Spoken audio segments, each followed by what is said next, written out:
Hi, everybody. Welcome to the Nice Guy Show. I'm your host today, Ari Graff, and I'm joined by my co-hosts, Faisal and Chuck. And today we're going to talk about the question many men struggle with on a daily, if not hour to hour, minute by minute basis. Why are women so hard to please? The stereotype about men is that they're straightforward, that we just need a good meal, a good fuck, some football on TV, and we're satisfied. But pleasing a woman is complicated. So rather than leave women out of this conversation, we invited a special guest to join us today. Samantha Berke is here in the house, and she is a coach. She's an entrepreneur. She's a psychiatric nurse. But her most important role is my podcast wife on our own, The Nice Guy and Good Girl Show. Find that show on YouTube. So we're going to just jump into it today. Samantha, since people are just getting to know you on this podcast, I want to know, do you really identify as a good girl? Are you actually do you have an inner nice guy? That is my origin story for sure. I was definitely a good girl. And by that, I mean a people pleaser and appeaser, somebody who was looking externally for approval and validation and acceptance and love. And so a lot of my behaviors would come from that nervous system response of fear of abandonment and doing things to get love externally. So I was very much that. Do I consider myself to be that now? Absolutely not. She's a recovering nice guy. I am a recovering good girl. Recovering good girl. Okay. Yeah. So thanks so much for joining us. So I'm going to start with you, Samantha. Another question: are women actually harder to please than men? I want you to really be honest here and tell us the truth, which is that it's definitely the truth. No, go ahead. It's funny because you had shared with me what the topic was going to be last week, and my mind was flooded with so many ideas, almost all at the same time. But the very first one that entered my mind was, I identify with that experience too. I felt like my partners were always so difficult to please. And I was constantly in this state of trying to, gain acceptance from my partner and doing things to please them. And it just never would come to fruition. So I thought it was funny that you had framed it in that way. And it's coming up a lot in my inner circle as well. Women who have partners that are maybe not really doing the work, and that they have a lot of extrinsic needs from their feminine partners that are beyond their nervous system capacity to give. It's way far beyond. I would say the second thing that entered my mind is, are we really here to please people? Is that what we're meant to be doing? Or maybe we're just here to really expand and grow far beyond our comfort zone. And that's uncomfortable. That's displeasing. That is not always fun. And so I would have to disagree. I think it goes both ways. So when you said Wrong. when you said Chuck, go ahead. well, I just wanted a little more clarification. You said that men have extrinsic needs that women have a hard time meeting, or at least, like you said, their nervous system has a difficult time with that. What are some of these extrinsic needs that you're talking about? Like if somebody requires a ton of somebody's time, and let's say, I'm sorry, I just lost one of my headphones. Maybe the extrinsic need, the external need, is an exorbitant amount of their time, focus, and energy. Or maybe their partner is their only source of love or their only source of emotional, like they have no ability to ground or center themselves. And so they require that from their partner. So that can be really overwhelming, I think, for the feminine part. I was thinking about this question and I was thinking, what's my experience, and also what is the outside world? Is it true? Is it true that women are hard to? First, that's the question. Is it true? And then can I find evidence for and then against it? And there was plenty on, women are harder to please, but then there's also plenty of evidence to say that, okay, men are really hard to please. And I was thinking, what's the common thread between them? What makes an individual really hard to please? And what is the pattern in that maybe emerges or shows up more frequently in which gender? So I was thinking, it wasn't more about that women are hard to please. What I concluded or came to a realization, it was more that emotional people are harder to please. That those who reside more on the logical side were far more satisfied. But those who, especially like nice guys are quite over feminized men. And then anything over feminine is really hard because it's ever forever changing. It needs constant stimulation, constant soothing. And so that was my conclusion. And are more women more feminine? Yeah. So therefore more women probably. And then also children, because I've got 2 kids and I see that, when they're around all the other kids who are more feminine, they're much harder to please. They're more unpredictable. They need a lot more, say, steps in support or satisfaction. And they're dissatisfied a lot more. And they feel the emotions more and the disgust more. So that was my morning. So I absolutely love that you took it here because I'm sure you guys are familiar with John Wineland's work. Have you ever heard that before, Faisal? Sorry, go ahead. I'm going to keep interrupting with crude comments. But go ahead.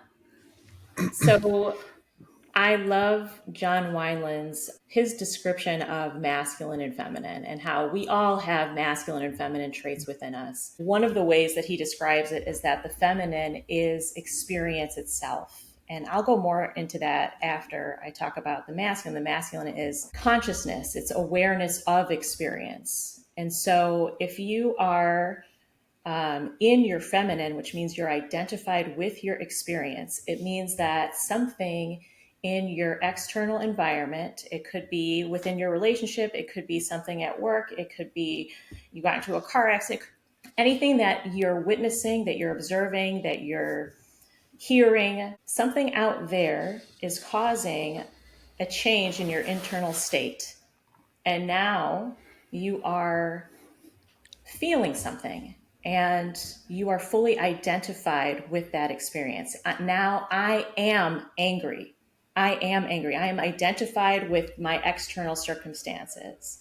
And so when you have a feminine partner who is in experience and you are a people pleaser, or you're wanting or needing your feminine partner to be in a different state than they are, now you're also in your feminine because you're looking at this external circumstance that's displeasing to you and causes discomfort in your nervous system, right? And you are wanting that to go away. So that would appease your nervous system. And you're doing a disservice. You're doing a disservice to this feminine partner. You're doing a disservice to yourself because really that energy is just calling to be witnessed. It's calling to be listened to be heard. It doesn't necessarily need to be diminished and taken care of and gone away. And so if you're both in your feminine and you're both identified with experience, this person is angry and now I am uncomfortable. Where is the masculine pole? Where is the conscious awareness of the experience? But I guess yeah, that does make a lot of sense because, so for example, a lot of codependent guys is, when she's mad, when she's angry, I feel the same thing. So I'm on edge when she's on edge. And, when I come home, if she's upset, I'm tiptoeing around. So I'm experiencing that pain. And the only thing I want to do is get rid of my discomfort. I want to make her feel happy so then I can be at peace. And I guess it's a good description that when we're feeling her, or we're feeling the discomfort, we kind of step into our feminine. But then also guys, then don't they step into their masculine by trying to solve the problem? It's not a conscious masculine, I think. Yeah, I don't think that's a good point, Ari. I don't think that's a conscious masculine because let me share. I had an experience with a very conscious man, and he taught me a framework of communication that helped me fully identify with not fully identify, it had me fully own my experience. And we practiced this framework. He taught it to me on our first date, and I was really calling this in. I was wanting this in my life, and I took to it very quickly and very easily. And so the framework is I notice, I feel, and I imagine.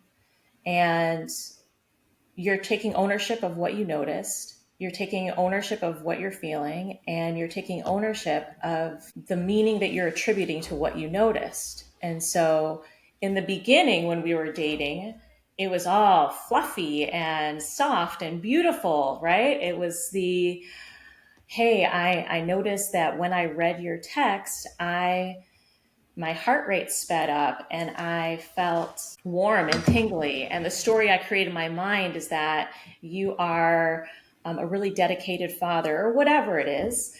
And like when we were playing like this, it felt so good. But the truth is that was my experience. I created the whole thing. I created the internal experience for myself, and it had nothing to do with this person. It had to do with the story I created and what was transpiring inside of me. And the gift was that I'm sharing this. It is an honor for him that I'm sharing my experience with him. He gets to be a witness to my experience. And so as the relationship progressed, now we're kind of like we're tapping into wounds. And now the internal experience is, we would say, more negative. I don't like to say negative, but more revealing to us. And he would say something like, hey, I noticed that when you said that, I felt angry. And the story I created in my mind is that I'm that little boy and you're making me wrong. And when he did this, that triggered my nervous system. That triggered the people pleaser in me. That triggered the part of me that doesn't want to be responsible for that. And the process, though, is exactly the same as if he was pleased. It's thank you so much for sharing that with me, right? It's an honor. I get to be a witness to your experience. He wasn't putting it on me. He was sharing his experience with me. Was this all on date one? No, Was this... no. This was like 5 months of practicing. Oh, okay. I was like, wow, because like, whoa, we need to slow down here. So this is date one. What was date one like? Because obviously you had a framework. That's second base. Yeah.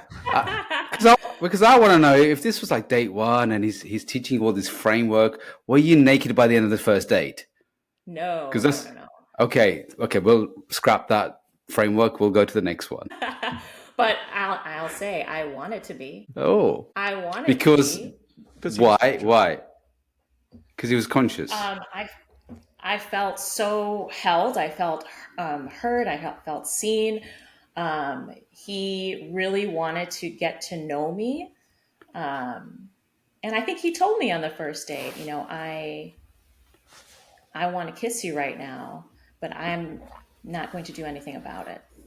Oh my God, that was such a turn on. That's creating I'm like, why not? I said, why not? Tension, yeah. Because he's a nice guy.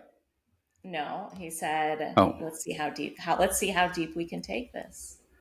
Okay. I've got a question about this one, right? So I've been in this spiritual community, well, when I first started on my journey, and I met these yogis, these guys. Hey man, we're spiritual, we're love, we're as one.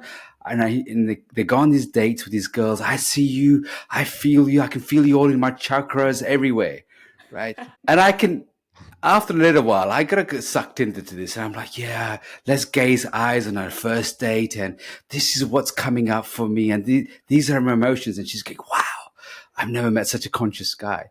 And these guys are going, fucking hell, I have to do all of that to get laid. Right. And I'm like, shit. Yeah, because it's one of those people pleasing. I'm not saying all the guys, but behind the scenes, when I spend a lot of time with these guys and I'm thinking, fuck, man, this is all you're doing this for, is because you get laid. Because she's going, oh my God, I'm having these experientials and these experiences, it's guaranteeing you getting laid. And again, I saw a lot of this in Bali. So That was my experience. It wasn't a genuine thing with these guys. No, it wasn't, because, these guys are seeing, I was guilty of that too. I'm like, okay, if I say this and, now it gives me a bit of power, and then it gives me confidence, and it gives me that accolade of like, she's really wanting me. She's really impressed by me because I'm talking all of these. My chakra is opening up now, and I can feel you gravitating towards this. And now, and she's like, wow. So yeah, I think it was quite a people-pleasing validation. And so here's my question. So after, I don't know, 5 months or something, did it get really annoying that he's like, my emotions are saying this? Did it get to the point where he was over-expressing his emotions and you're going, shut the fuck up sometimes, just tell me it as it is? Did that happen? There were times where I would be, because we chatted before this podcast, and I like to joke, and I'm sarcastic, and I like to play. And yeah, there were times where I felt like he was just very sensitive and like just couldn't roll with things. And so it would get me feeling kind of stuck, like, I just want to, like, I'm just playing, and I would get frustrated. But I saw the value in what we were doing and the value of like what I was learning through this experience, because it taught me how much we are feeling all of the time. Men, women, like things are happening, we're noticing things and we're feeling things, and we don't talk about them. They just get suppressed and they get pushed down. It's like, oh, that kind of annoyed me, but I'm just going to let it slide because I don't want to start an argument. And it just keeps going, keeps going, keeps going. And then until you blow a gasket, or, you're slamming doors, you're being passive aggressive, right? It's coming out in behaviors. It's still being expressed, just not through words.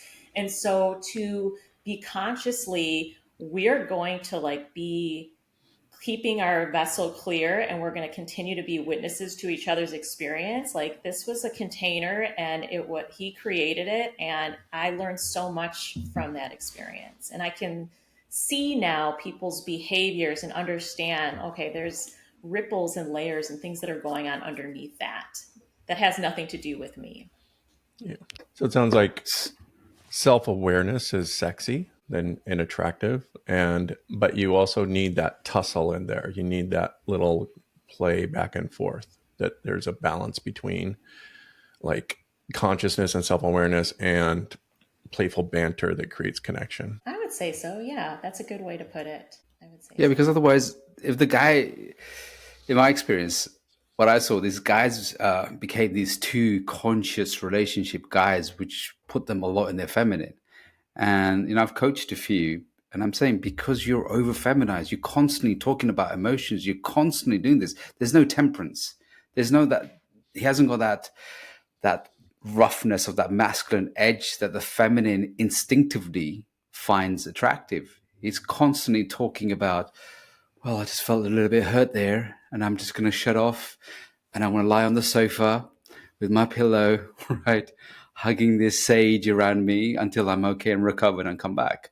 Mm-hmm. Because when I was talking to the girls, and I dated a few girls in the spiritual community, and she said, yeah, the guys start really good, and after a little while, it just gets so annoying, and it just gets too much because they're constantly talking about the relationships. They're constantly talking about the feelings. So you have one guys who don't talk about their relationships, or they don't talk about their feelings. And then you got the other guys, the yogi ones, who just constantly talking about their emotions. I've got a few thoughts just about the conversation so far. I think, for one, I think the whole framing of the question are women, why are women so hard to please? It's very much a nice guy question. It very much comes from a place of being frustrated and confused and kind of needy, I think.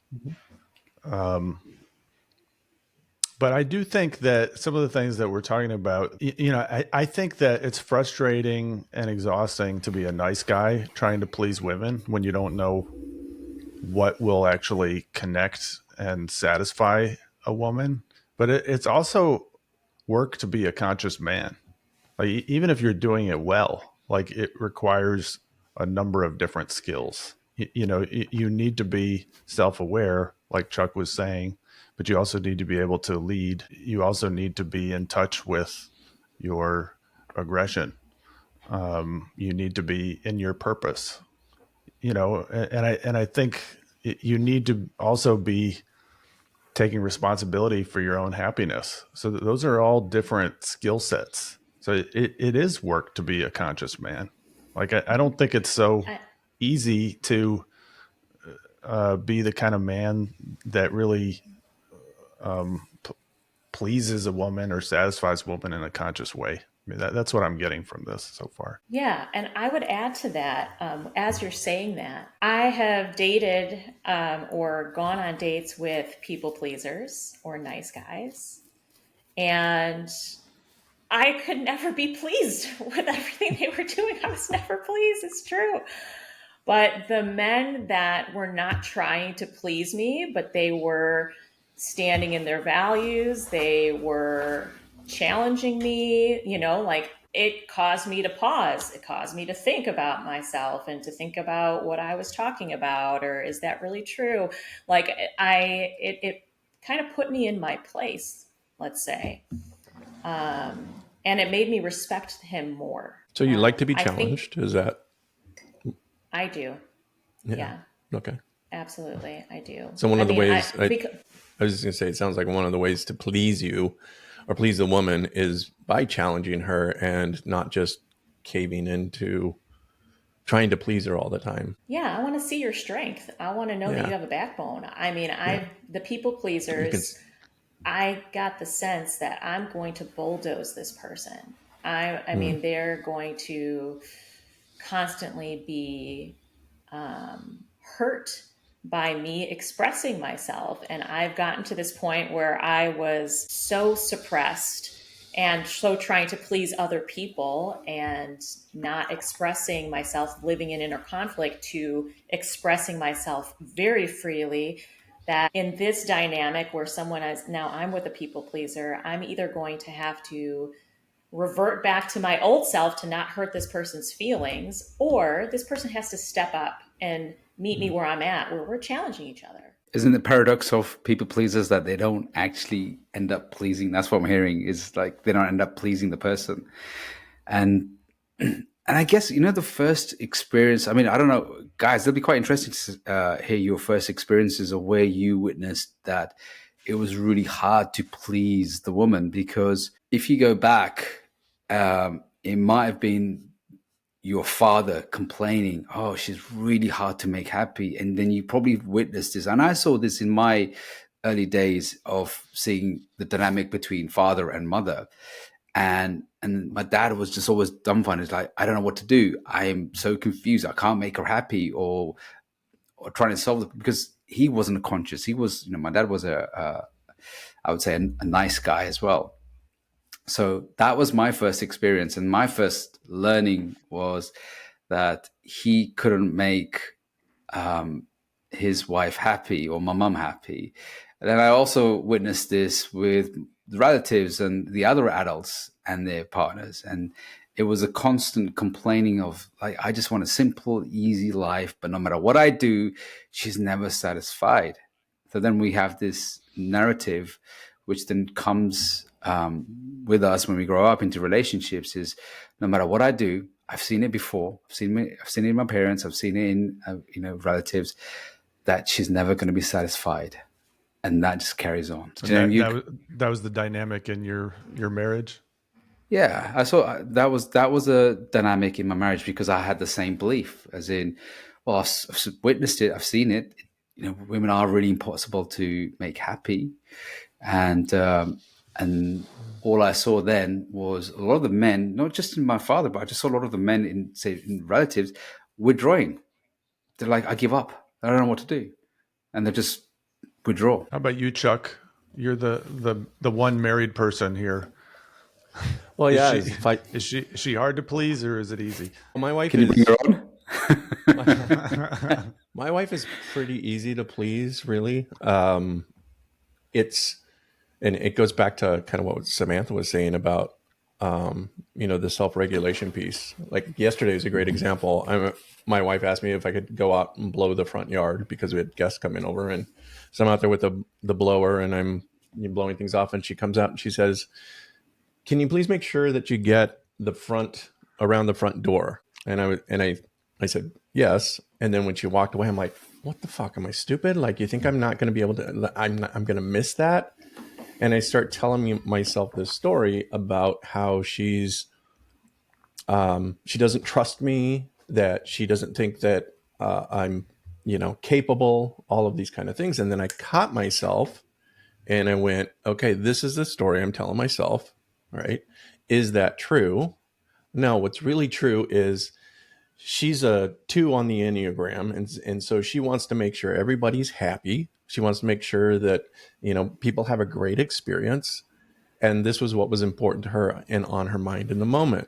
And I was able to then bring myself out of that and just go back to blowing off the yard. I didn't need to go to her and say, I noticed that you came out and said that, to get this spot. I felt really, hurt by that because I imagined you think that no, Right. I'm like, so you're able to walk yourself all the way through that. Like, I think that's a key point to being able to take care of yourself. So it wasn't she's hard to please. It was, I was telling myself in the moment, these are all the things. And those were all coming from my own wounds, my childhood, and not feeling like I was enough and that kind of stuff. So, but So that was more a job of you soothing yourself and talking to exactly, right, yourself. right. Yeah. And so that was kind of my point, was that consciousness is also the ability to self-soothe yourself and regulate your nervous system, so that I could get out of that feedback loop really quickly, allow the neurochemicals and the adrenaline to, metabolize through my system, and then breathe and go back. And like, because it could have been, there was years ago would have been like, I'd be pissed off, I'd do a shitty job. I wouldn't blow off the front of the house, and then I'd come in and be, like, something's Blow the wrong leaves until into she's the like, what's house. wrong? What's wrong? And I'm like, nothing's wrong, and then I think something's wrong, well, you think I'm incapable. You don't trust me, and then it blows up into this whole 3-day fight. So learning, I think, some skill sets around being conscious. Okay. And I really like that framework that you gave us, because I didn't realize like that's what I was kind of doing. But, then I can go in, I can enjoy the rest of the day. That's awesome. I mean, I love like that's like the next level, right? Where you Yeah. just do it internally for yourself. And then there's more levels that I'm Chuck's learning never now. heard that. Chuck's never heard that before. You're a What? next There's- level man. I'm the next level man. Soak it in now, Let him Chuck. enjoy it. Let him enjoy it. Jeez.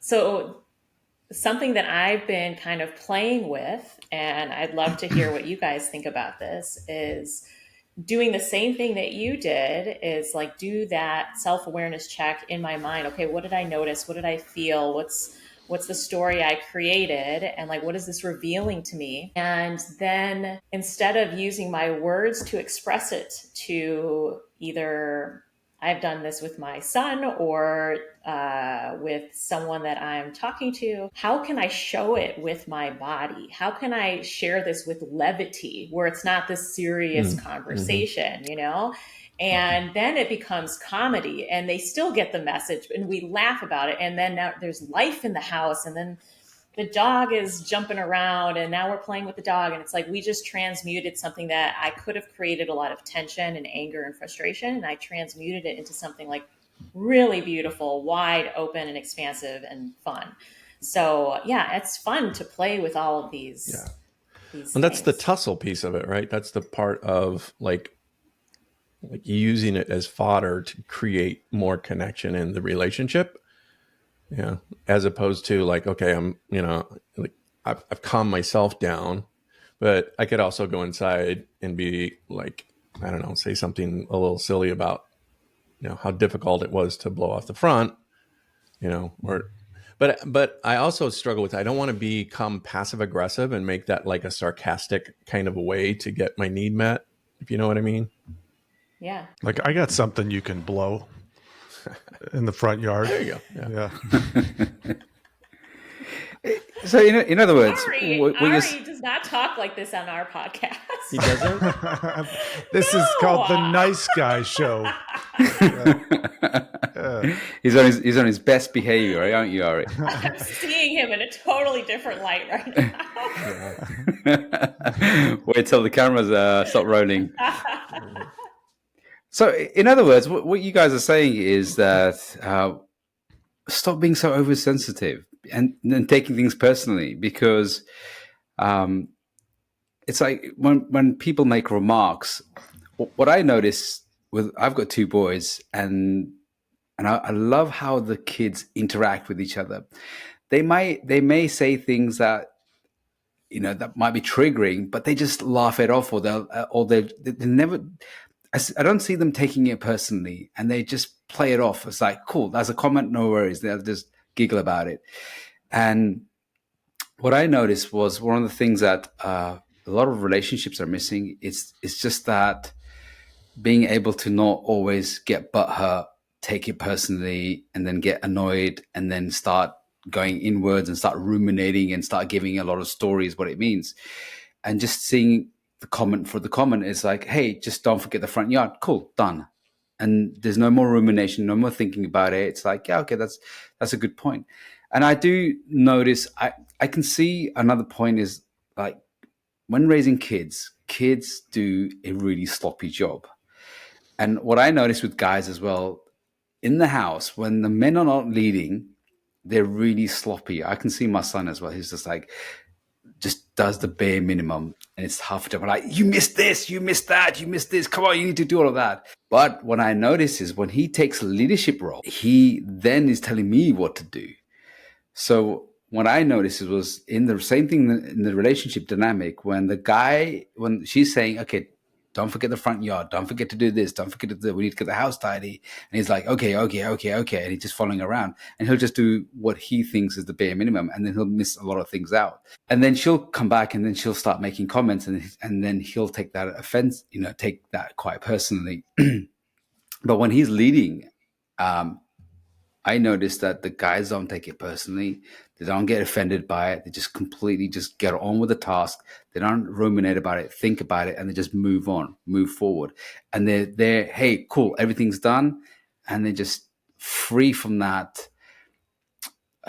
pain and hurt because they're not taking it personally. So is it important? Is it important that a man be sort of the head of the household, to be leading, even if it's not every household task?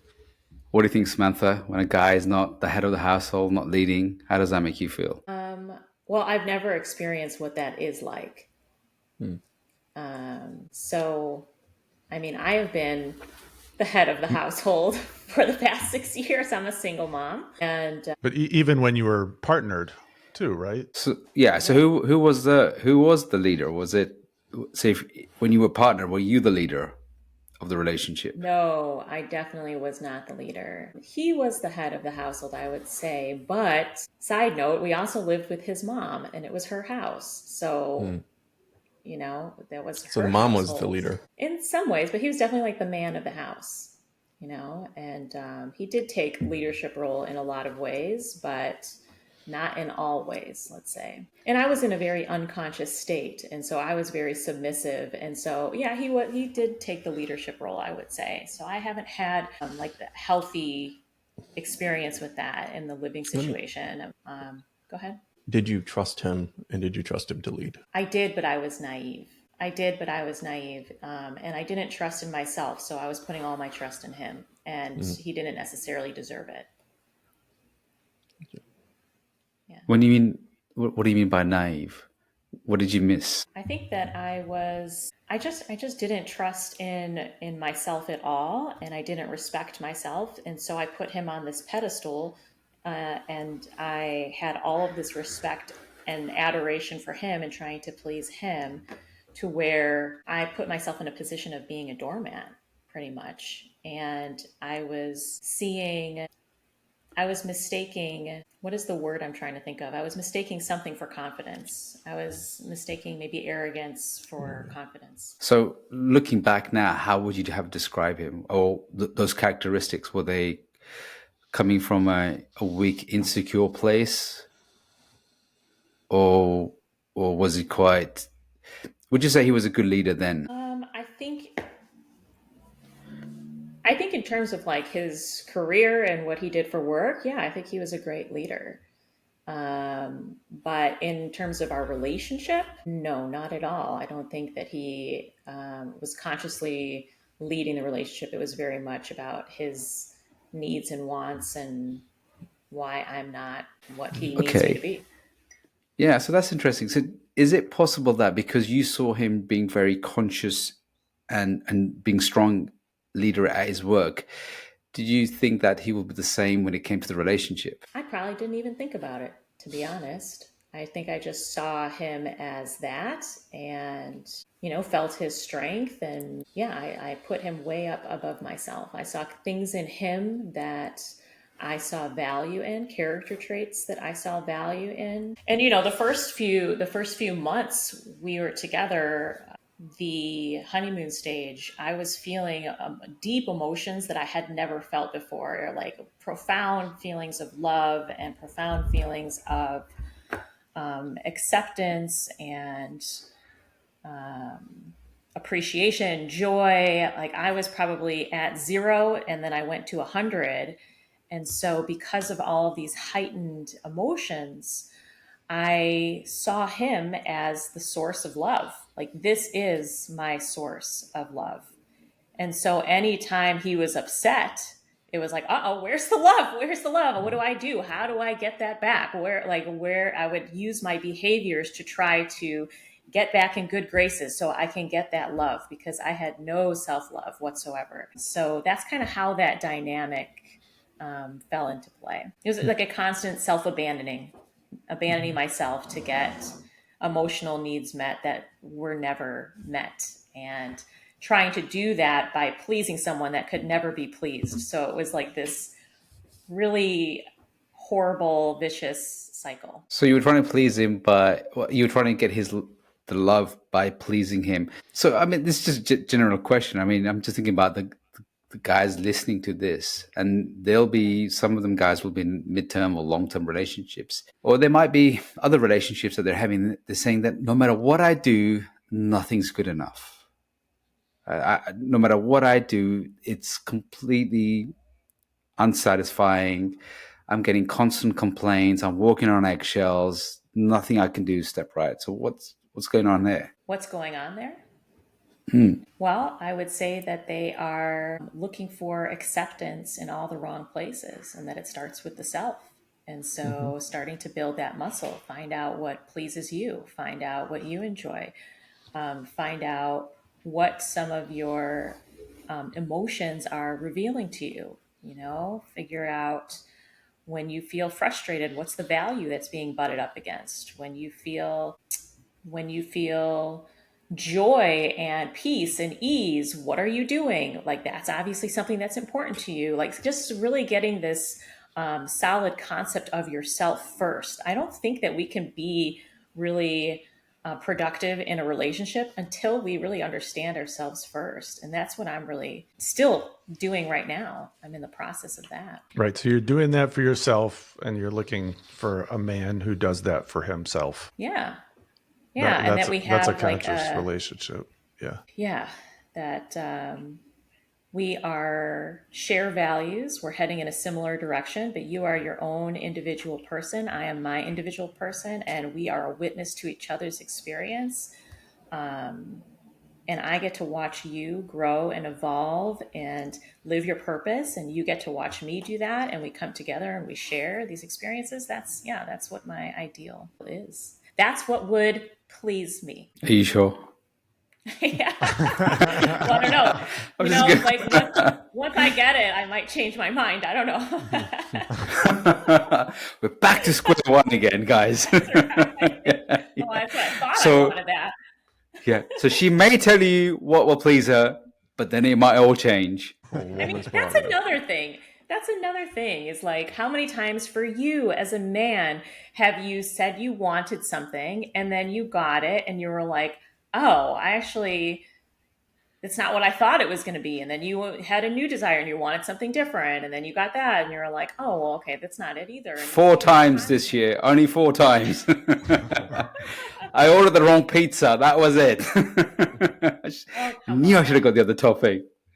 Well, I think Yeah, that's so why we're you have to always- continuously be working and growing and changing and you know, if you're not doing that, if you're stagnating, then you're going to feel that slow death of atrophy. You know? But I think if you're consciously focused on your own personal growth, your partner's personal growth, and then growing together as a couple, and you know, like going back to what you said about even like the challenging each other, you know, that's going to keep, I think at least it's going to keep kind of that spark alive because, you know, if you're not growing, then you're atrophying.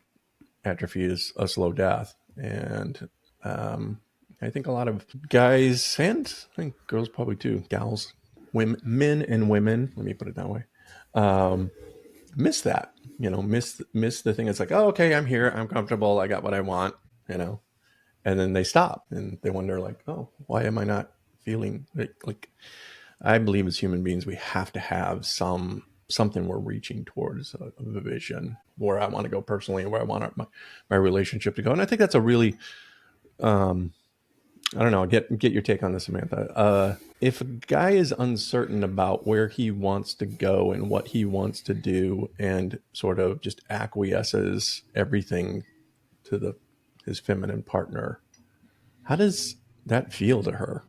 It feels untrustable.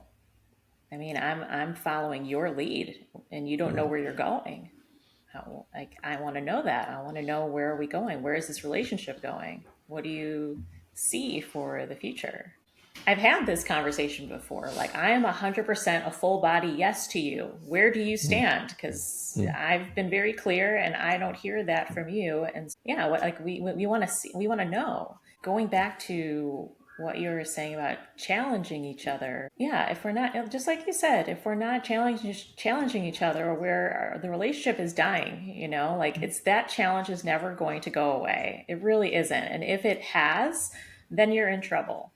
You know, it's not a fulfilling relationship anymore. I will correlate this to business. I've been in business for 6 years. I started my own business when I became single, and it has become my masculine. It has become my masculine counterpart because and it's like a beautiful mirror and reflection for me.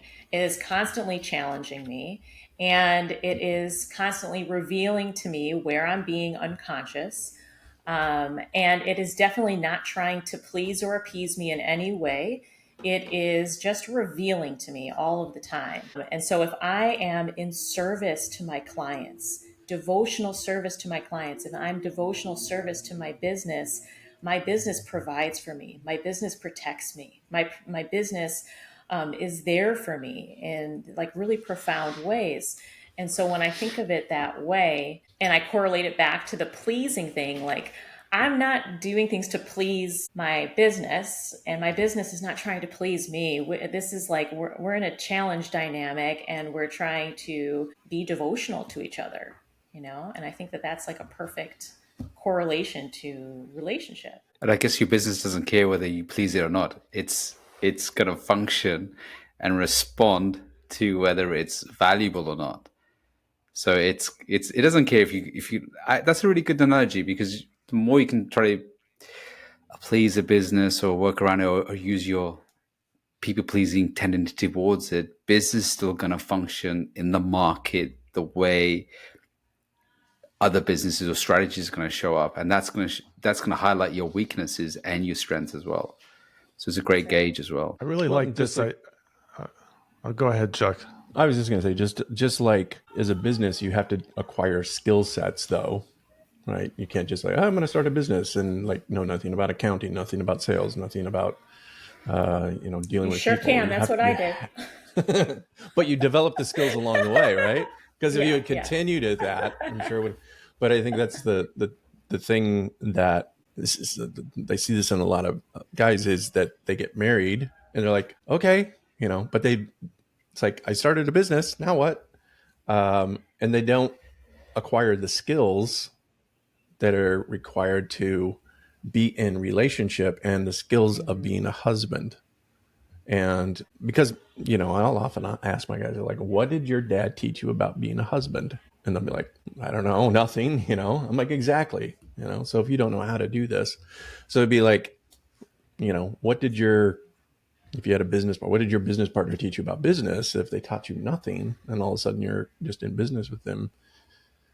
So I think a lot of this, like the consciousness is learning the skills. And I think this is speaking more to the masculine part of like the masculine acquires skills, and then the application of those skills in the creating the polarity and the dynamics of the relationship. Yeah, I would agree. Speaking of businesses, if you look at how business marketing is done, it always targets the most emotional, vulnerable people. And this topic is, are women hard to please? But if you look at how business marketing is done, there is more space allocated. There's more resources allocated for the feminine, and you can see this changing when it comes to men as well. They're tapping more into the men's market and tapping more towards emotional feminine men as well, and they're giving them more opportunities. Hey, you need this, you need some creams now, and then you need.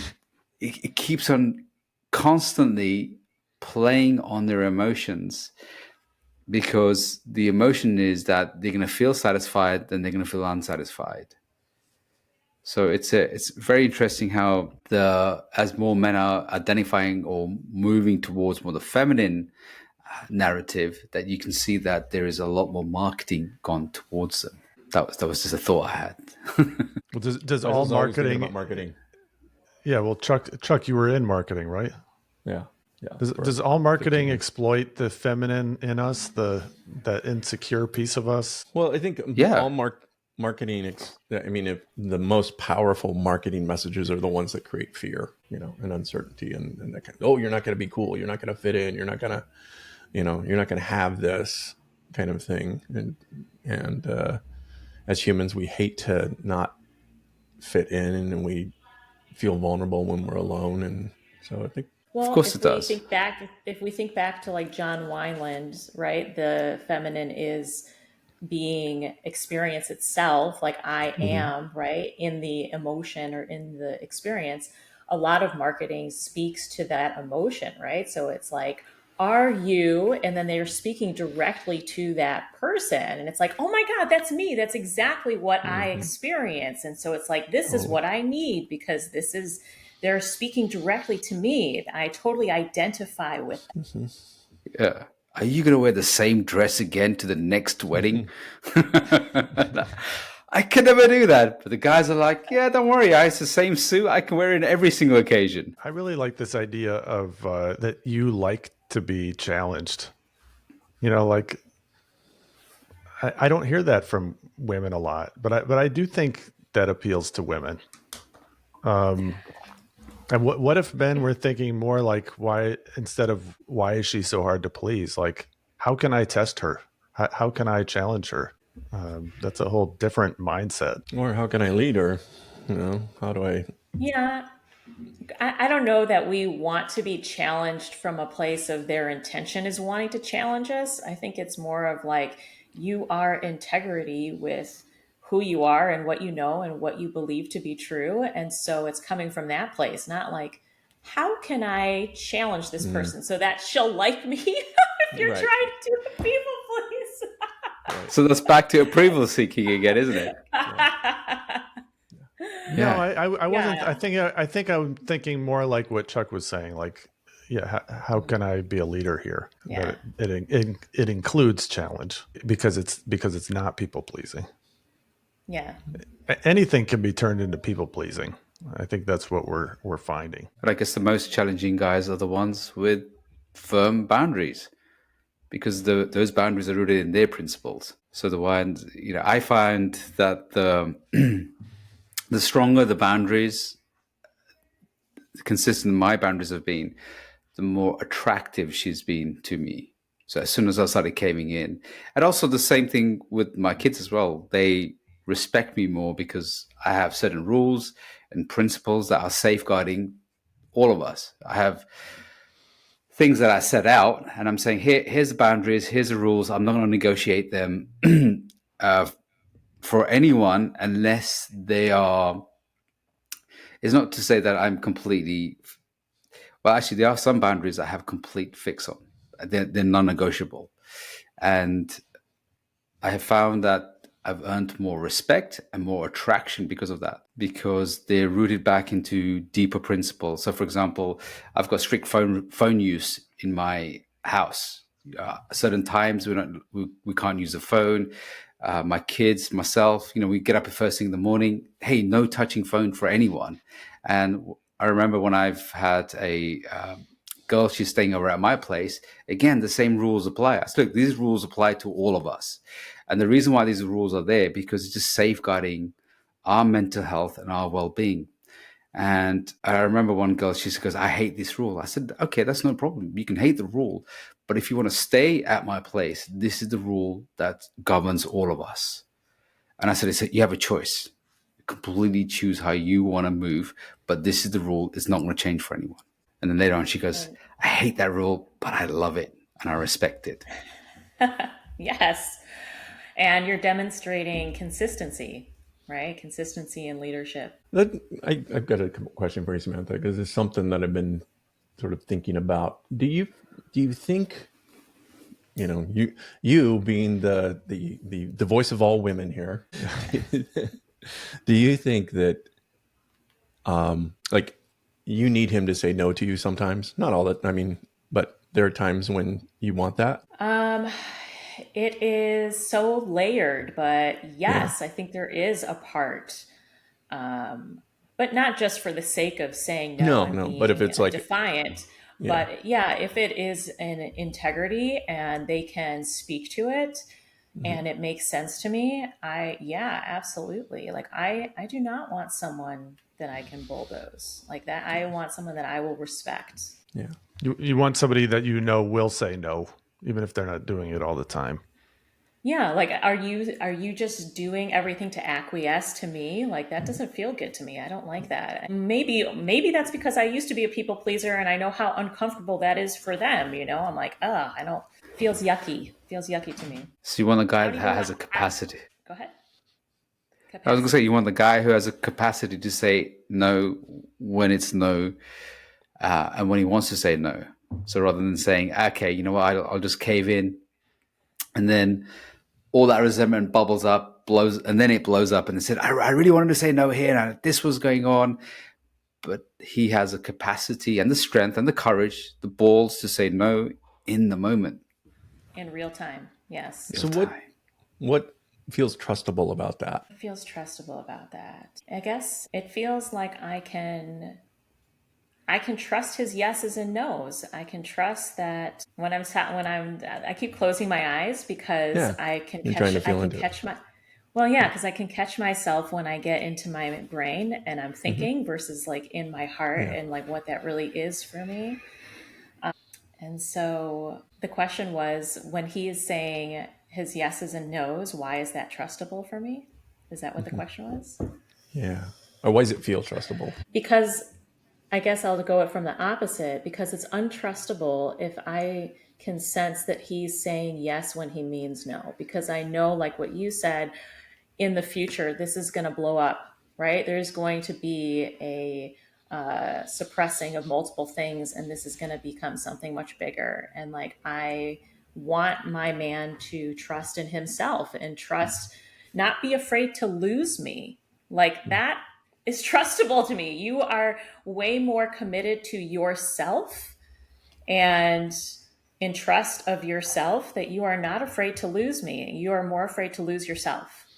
And that's I love that. trustable to me. Yeah. Yeah. That might be the most important thing you've said today. Yeah. 'Cause I think afraid nice to lose guys me. need to hear that. Yeah. Thank you. All right. We're already at an hour. I love this conversation.